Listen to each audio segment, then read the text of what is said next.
Ayan. There are 3 types of proportion. Direct proportion. Pinag-aralan niyo na to. Inverse proportion. Tapos yung isa, Pero hindi diniscuss. partitive proportion. Sino teacher niyo dito? Sir Kabutahe. Magaling magturo. Great. Alam mo na. Ngayon ka na, ano na. Paul, makinig ka. There are 3 types of proportion. Ito yun, direct proportion. Ang tatanda mo lang, basta tatanda mo sa dulo, yung tatlo na yun, proportion. Ayun, puti ba may puro proportion siya. Para di mo siya makalimutan. Pag tinanong kung ano yung 3 types of proportion, direct, inverse, pati partitive. Partitive, diba? Yung ano yung 3 types of proportion? Direct, inverse, saka partitive. Diba, ito yung 3 types of proportion. Direct proportion. Yung direct proportion, ano yan? Direct siya i-compute. Kunyari, sinabi dito na 1.5 kilometers. Di-divide mo lang siya. Divide, kunyari, ito yung number of kilos of rice. 1.5. Divide 3. Tapos itong number of kilo of rice, 1,000. Nasa given yan eh. Ito, 1,000. Tapos i-divide lang siya. Kaya siya naging direct kasi ang gagawin mo dyan. Kaya siya naging direct, Paul. 3 ganun lang siya. Oh. Diba? Diba ito? Yung ano yun? 1.5 and equals 3,000. Alam mo bakit naging 1.5 to? Ba't naging 1.5? Ha? 1.5 kasi. Ito yun. Ito ba't naging 3,000? Cross multiplication yung ginawa. 1.5 times n. Kasi nanap yung n eh. Naging 1.5 n. Tapos 1,000 times 3. Kaya naging 3,000. Asa na yan? Tapos ito, 1,500 divide 1,500. Kaya alam mo ba't naging 2? 1,500 divide 3,000. Naging 2 na siya. Kaya ang sagot dyan 2. Kaya siya naging direct kasi direct lang yung ano niya. Ganito lang siya mag-compute pa cross tapos paharap, diba? Direct. Direct proportion tawag doon. Ito, saan na tayo? Sa inverse. Okay. Learning task 3, sinasabi. Basahin mo. Identify the type of proportion that the following problem illustrate. Then solve the problems. In the place. Katulad niyan, ang ginagawa, ibig sabihin, naintindihan mo. Ngayon, sasabihin mo kung anong type siya ng proportion. Yung situation na to, 1 to 5.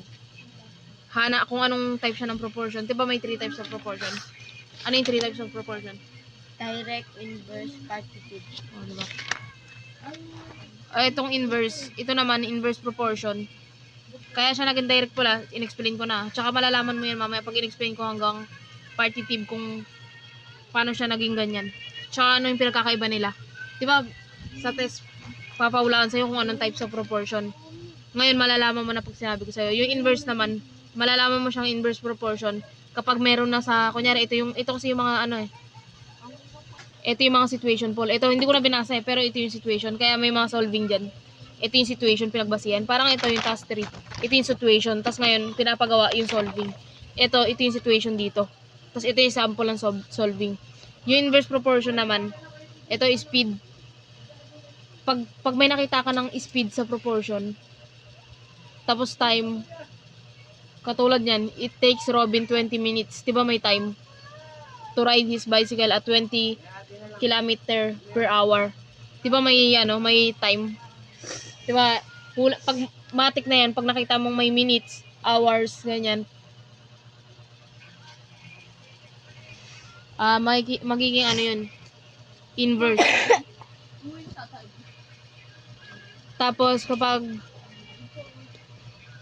may nakita ka namang, ayan, 20 times 20, kaya, ayan, anong hinanap dito, sabi, It takes Robin 20 minutes to ride his bicycle at 20 km/h from home to grocery store. To shorten his travel time to 16 minutes for the same distance, how fast should be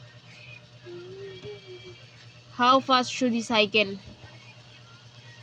Kaya ang ginawa dito, sabi si Robin daw, nagra-ride siya ng bicycle, ng bike, 20 minutes.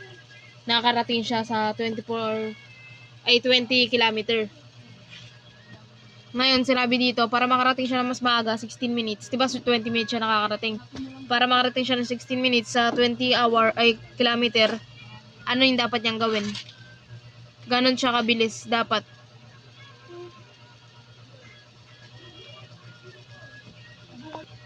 Para maano yung ano niya, sabi to shorten his travel time to 16 minutes for the same distance. Ayan o. Kaya ang gagawin dyan, X, kaya nakuha tong 20, ito yung time ng pag-ride niya ng bicycle, 20. Tapos yung time taken when the speed X kph, 16. Kasi diba, sabi ano daw, para mapaikli, para maging 16 minutes lang. Diba 20 minutes siya nagbabike? Ngayon, ang kailangan, maging 16 minutes na lang. Pero dapat, sa 20 km/h pa rin. Kaya naging 20 yan. Tapos ngayon, ang gagawin mo, cross multiplication uli. 16 times x. Ha? 16 times x. Oo nga, 16 times x. Anong sagot? Hindi ko alam kung anong number na pinapatimes eh. 16 times x. Hindi, tinimes na nga natin dito kanina yun. Yung 15 times n. Ito, basta ang mga variable kasi tawag dyan eh. Sa x, yung mga letters. Variable tawag dyan. Pag may nakita kang letters na tinatimes sa number.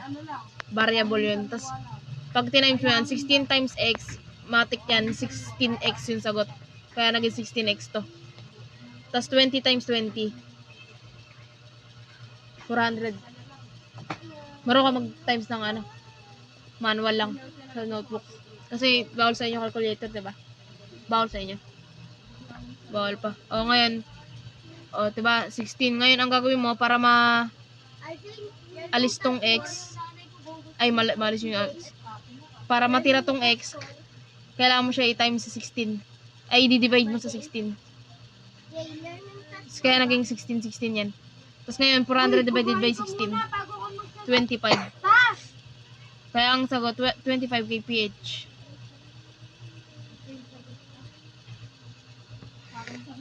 Ayun yung sagot, 25 kph. Alam mo ba, Paul, kung bakit madali hulaan yung partitive proportion na situation? Pag may nakita kang ganyan, no? Tawag dito, ratio. Matik yun, partitive proportion na yun. Kunyari, sinabi ng teacher mo. Kunyari, pinabasa sa'yo ito. Basahin mo.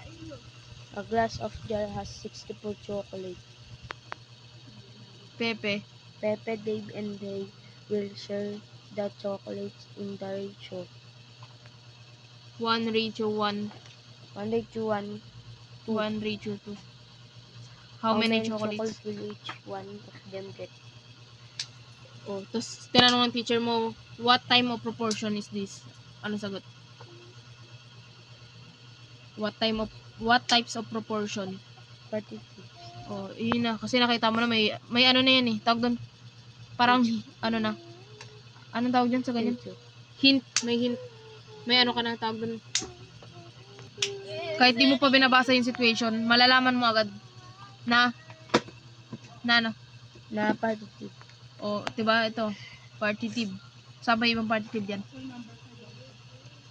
Kahit di mo palang binabasa, alam mo na. Ayun yung pinakamadaling hulaan yung partitive. Ngayon, mag-ano ka sa direct proportion tsaka sa inverse. Yung direct kasi direct lang talaga siya i-compute eh. Tapos yung diba, inverse naman, ito, 5 people can finish painting a wall in 5 hours. If only 2 people are available, how many hours do they have to work to finish the same job? Diba, 5 hours. Ay, hindi. Sabi, 5 people daw. Tapos, if only 2 people. Nabawas, diba? Diba, bumawas siya. Kaya, ang tawag dyan, anong tawag?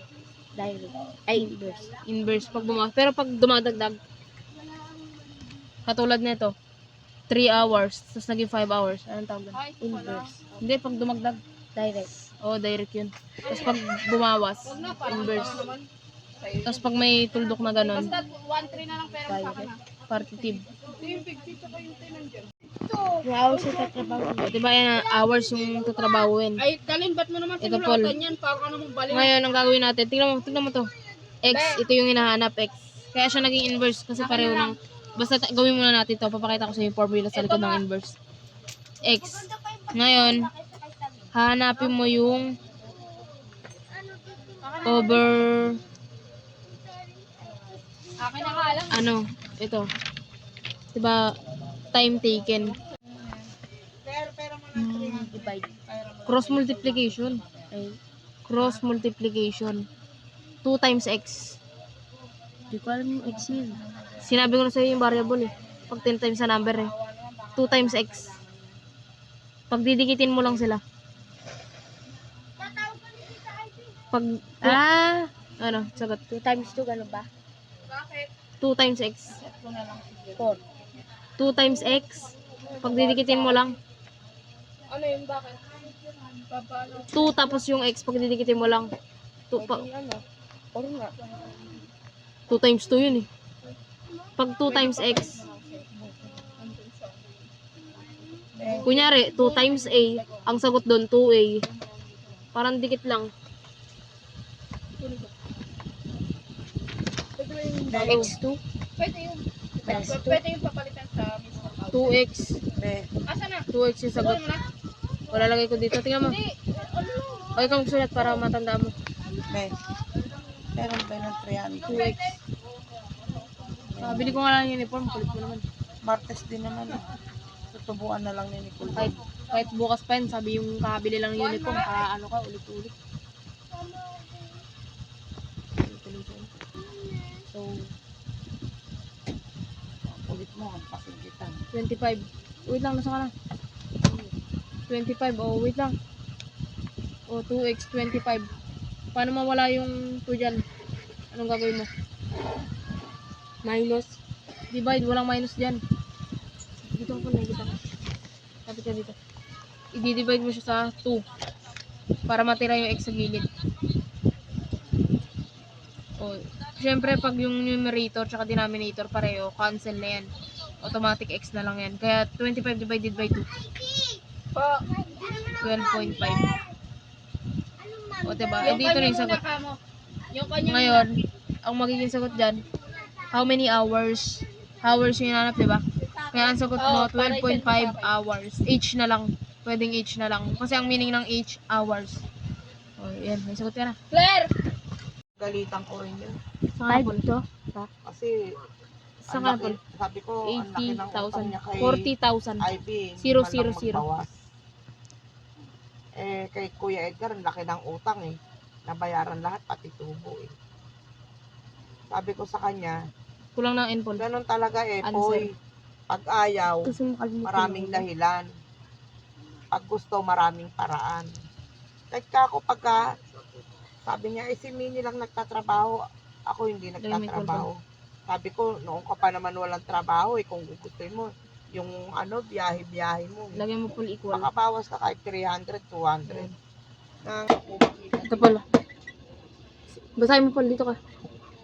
kanya-kanya silang ugali. A car is able to travel to 10 km in 3 hours. O, anong meaning ng KM?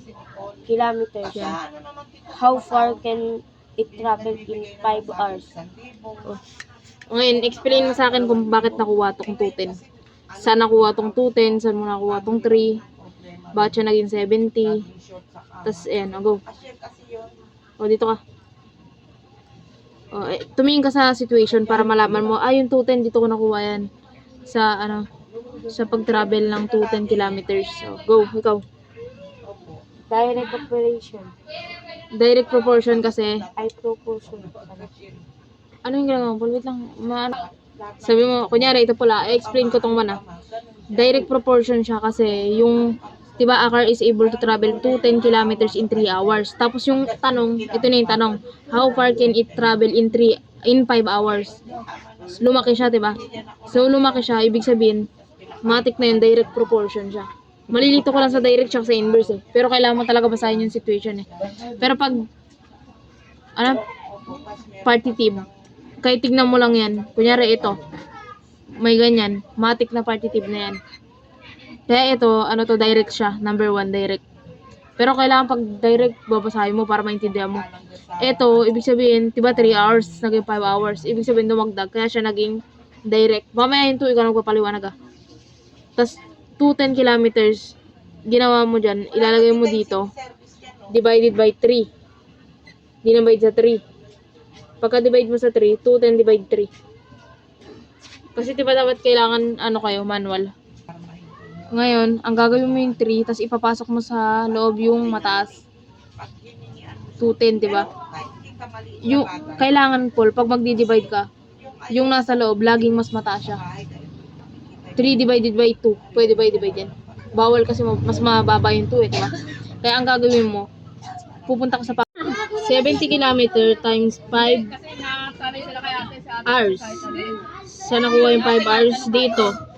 Diba? Kumakain ng paso mo. Paul, manik ka, Paul. Ay, hindi ba kuha niyo? Paul, sama mo na, how far can it travel in 5 hours? Kaya naging 5 Pero yun. din, Paul, di ba lasang manok din daw? Sabi, 70, Sabi nila lasang manok nagigits din mo daw, ba, Paul? sabi ka. 70 times 5 equals 350. Kaya naging 350 kilometers siya. Kasi di ba parang... O, ikaw na to. Explain mo sa akin yung to. Hanggas pang itsura niya. Ikaw na, Paul, to. Explain mo na kung paano nakuha yung to. Lasang tae. Thank you. Paul, paano na-explain yung to? Explain mo yung to. Sa bagay, Ilocano rin si Dimple. Ito, Paul, yung situation nandito. Dito mo rin may kita. Insert Kay Kuya Archie proportion ka to ba eh. kay Dimple? Oh, bakit naging inverse Si RJ nakain ng paa. Ba't naging inverse proportions? Si ano? Kasi ano, Aaron nakain. Kasi, kasi ano, Paa. Nakain. ano, kinuha yung 5 tsaka yung 2. Tapos, pinag-ano sila,